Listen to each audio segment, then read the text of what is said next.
pagtulong natin ay nasa pangalan ng Panginoon. Siya ang lumikha ng langit at lupa.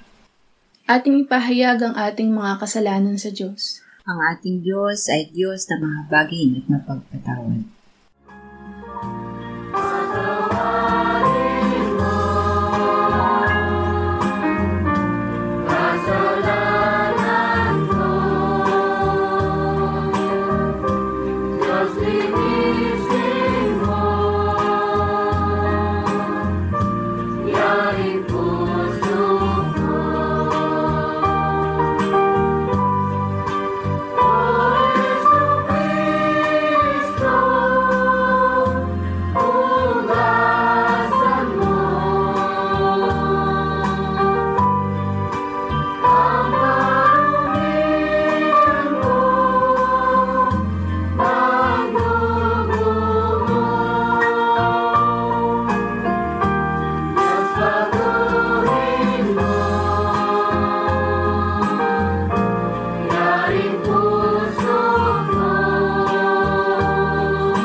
Mapalad ang tao na pinatawad na yaong kasalanan at nalimot na rin ang kanyang nagawang mga pagsalangsang.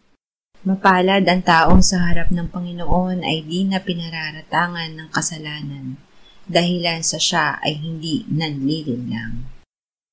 Noong hindi ko pa naipahayag yaring kasalanan, sa buong maghapon ako'y nananangis sa matinding lumbay.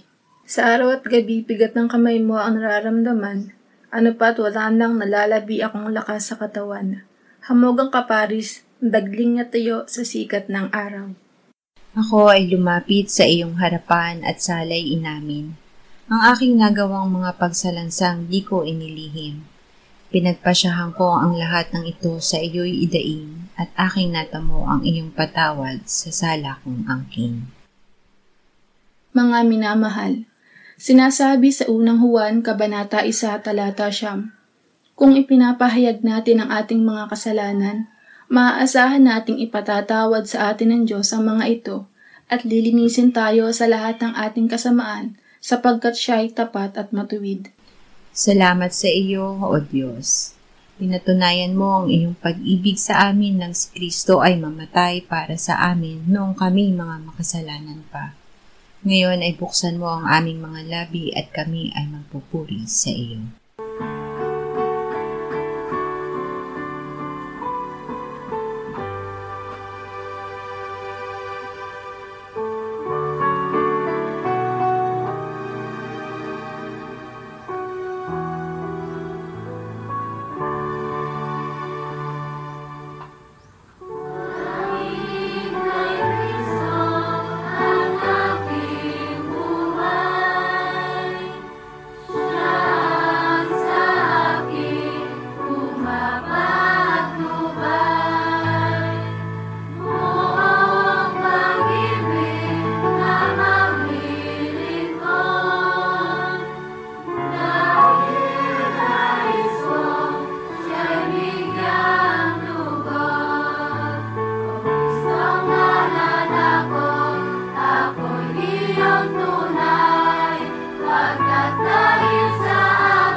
Kawikaan 23, 15, 19, 23 at 26. Kung ang iyong puso ay marunong, aking anak, ang puso ko rin naman ay magagalak. Makinig ka, anak ko, at ikaw ay magpakatalino, at iyong patnubayan sa daan ng puso mo. Bumili ka ng katotohanan at huwag mong ipagbili naman. Bumili ka ng karunungan, ng pangaral at kaunawaan. Anak ko, ang puso mo sa akin ay ibigay, at magbasid ang iyong mga mata sa aking mga daan. Ibigay ang puso sa Diyos. Purihin ang Panginoon. Siya ang nagsilang sa ating muli noong ating tanggapin at panampalatayaan si Jesus. Ipinanganak tayong muli ng Kanyang Espiritu. Ang ipinanganak ng Espiritu Santo ay Espiritu. Ang ating Espiritu ang ating puso. Ito ay mula sa Diyos at pag-aari ng Diyos. Ibigay natin ito sa Diyos. Pupunuin niya ito ng Kanyang buhay na salita at ng Kanyang karunungan, talino, kaunawaan, katotohanan at patnubay na aakay sa atin patungo sa piling niya. Awit 119, 10 hanggang 12, 14 hanggang 16. Hinanap kita ng buong puso ko, o huwag nawa akong maligaw sa mga utos mo. Iningatan ko ang iyong salita sa aking puso upang huwag akong magkasala laban sa iyo.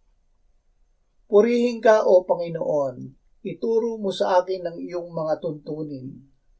Ako'y nagagalak sa daan ng iyong mga patotoo, gaya ng lahat ng kayamanan. Ako'y magbubulay-bulay sa mga tuntunin mo at igagalang ang mga daan mo. Ako'y magagalak sa iyong mga tuntunin, hindi ko kalilimutan ang iyong salita.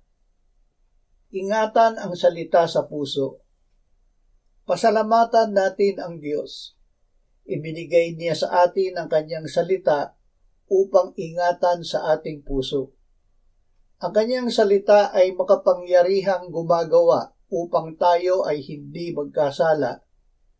Ito ay higit na mahalaga kaysa lahat ng kayamanan. Ang Diyos ay nasa atin kapag iniingatan natin ang Kanyang salita sa ating puso.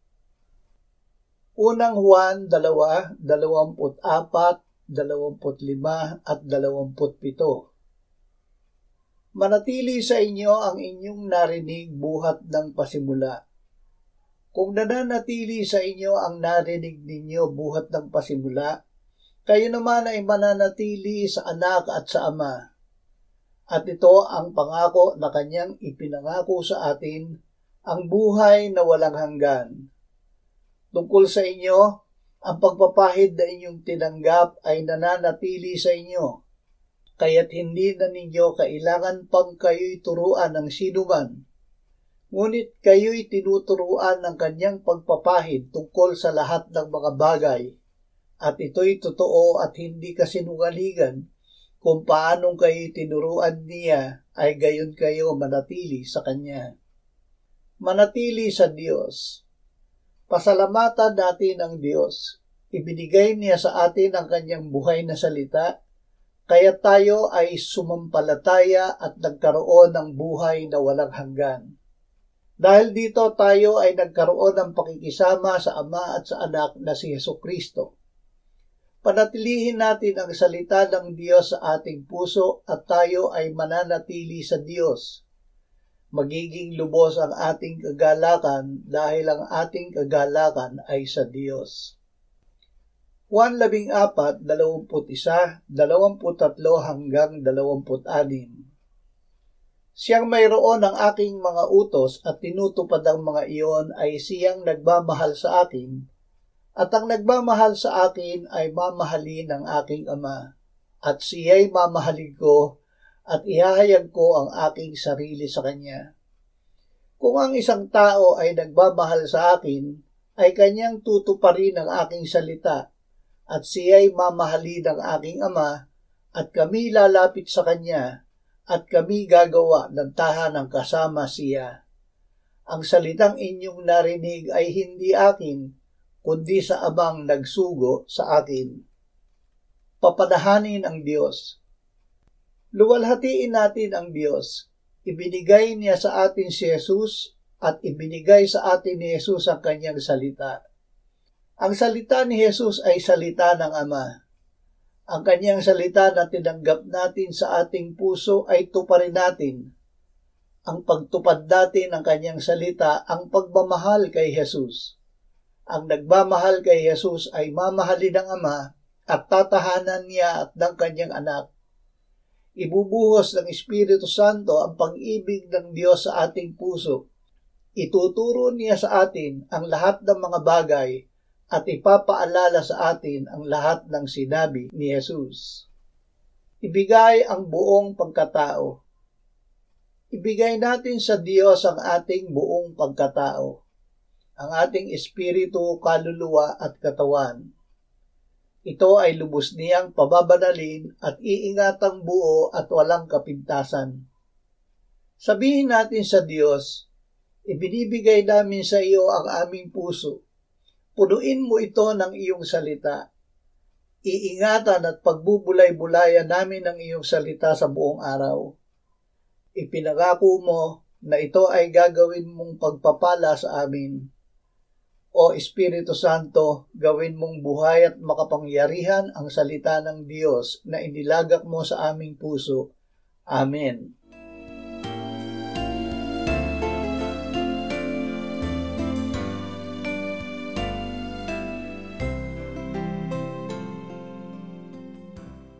Manalangin tayo.